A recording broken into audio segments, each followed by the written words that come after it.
Good morning, good morning, good morning. It's your girl, Ruth Marquise. And I'm here with another morning motivational video. All right.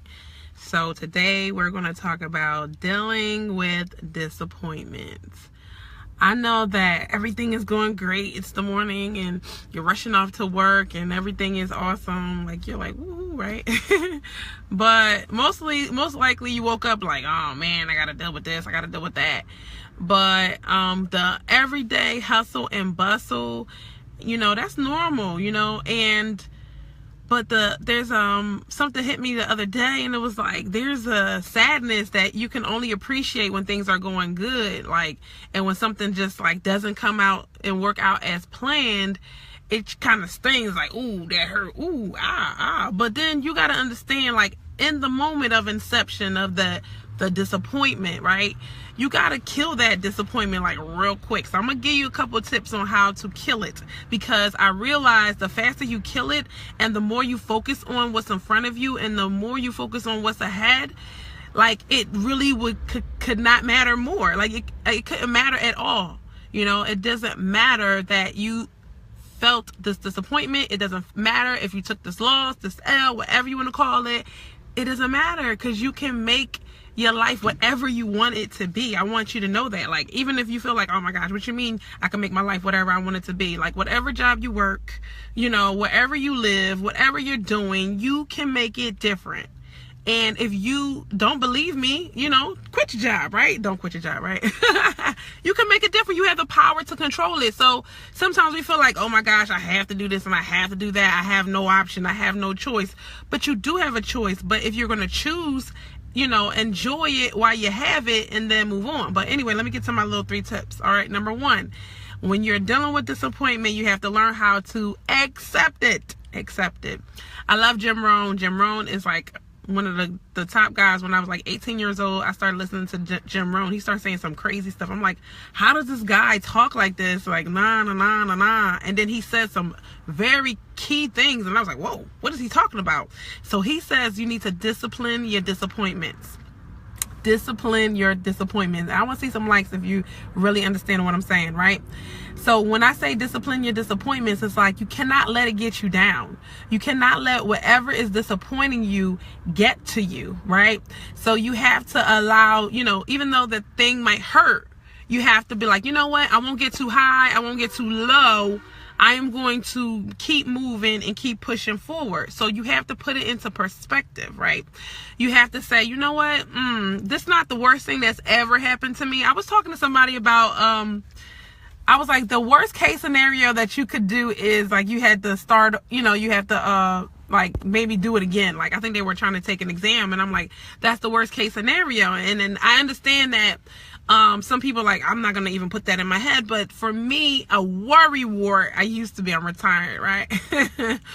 I would worry so much that I had to find out, I was listening to something and I was just like, what is the best thing that you can do when you worry too much? And then it was well, think of what's the worst thing that could happen. So I was like, okay, the worst thing that could happen is that you have to do it again, but it better for next time. And nobody wants to hear that, but I was like, I guess it's not that bad. So I always do that. So discipline your disappointment. So ask yourself, what's the worst that could happen? Can I live with it? And can I mitigate that? Can I minimize it? Can I make it easier or better? Or, not act like I'm not dying. I'm not on the ER table. This is just life, So I'll be fine. And then this morning, 2 things happened. Is I was driving and I saw this lady on the side of the road. She had already gotten into a car crash. She didn't know she was going to get a car crash today. You got to understand that whatever it is that's disappointing you, it could have been worse. I saw somebody in line, he got no hand. I'm like, you got to be grateful for your hands and your feet. My parents say that all the time. I'm just like, could they think of something else? Could we be grateful for a whole bunch of money in the bank? Why we always gotta be grateful for our hands and our feet? But some people just struggle with the basic things, and that you already have that advantage in. So number 1 was accepted. Number 2 is to dig in deeper. I posted earlier, I said, I don't believe in losses. I believe in lessons. Every failure is a lesson. Find out what the lesson is. I remember closing the business. I'm like, well, what is the point of me putting in so many years and losing so so much money. Like, that was crazy to me. And then now, like, it's not until you get to the other side where you understand, like, that's what that was for. That's why this is happening. This is why this is in place. So you don't understand what the lessons are. So you have to draw. So that means you need to stop for a moment and think, like, wait a minute, what can I learn from this? I should have did this better. I should have did that better. I should have did that better. Because then if you learn the next time, because it will be a next time, you will be better off. All right. Let me get some likes if you are understanding what I'm saying. And then you got to ask yourself, what actions can I take? What feelings do I have to work through? You know, whatever you need to do to get yourself to the next, you know, over the hump, over that disappointment, because you don't want this disappointment to turn into discouragement, and discouragement to turn into depression. You know, if you let it keep going down, it's not gonna work. So I remember I think it was last week, I was just like looking at the situation, and I was like, I don't like what's going on here, and you know what's happening, and I was like, you know what, I could throw myself a pity party, or I can dig in and I can keep looking forward and just be like, look, I've been here before. This ain't no thing. This is my first rodeo. Let's do it, you know. And as soon as I say, like, you know, things start popping off, like, I'm like, this is better than ever. Like, you got to keep pushing through. Like, I think life will give you a stutter step and see if you're gonna, like, trying to push you, like, to see if you're gonna fall, and you just be like, nope, I'm standing strong. Number 3, you gotta dive in. Think of a diving board, and when you take that leap and you jump on the diving board, you don't go up at first, you go down. And then that going down for a little bit, it, like, when you're on a roller coaster ride, your heart starts to go down, like sync with it. You're like, oh no, I'm going down. But then you realize, whoa, I'm springing up higher than ever before. That is what your disappointment can do for you. You got to look at it as a gift. Like, thank you. I'm going to be better than before. The next time I do this, I'm going to be way better. I'm going to be in a way better position. How can I position myself so I can be even better? So you have to take that leap of faith, and you're going to just ride out that momentum. That's it.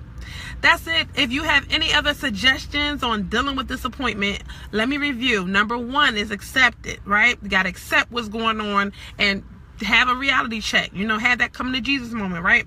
And number 2, dig in deeper. Okay, you need to dig in deeper to what's really going on and what's the lessons that I need to learn so I can become that better person. And number 3, you need to dive in and take action. Dive in and have that faith. Dive in and do what you know you need to do with what you have. It doesn't matter if you don't have everything in place. Start with what you have, and that's it. That's how you deal with disappointment, and you turn it into a huge win for you, a huge success. I will see y'all tomorrow. Thank you so much. This is Ruth Marquise. All right. So all of y'all that some people have, like, they get so mad. I was like, oh, this is what I tell people to do, and now I gotta deal with this. I'm like, sometimes I'm like, listen, stay where you at. Stay where you at. If you want to buy a house, stay where you are and dig in deeper and do the work and search. Like, the champions come out, they be like, Ruth, I'm ready. So be the one that is ready, that can do more. Don't take a shortcut. Don't take the easy way out. Always take the hard way, and you will have a better reward. I will see y'all later. Ruth Marquise. Bye.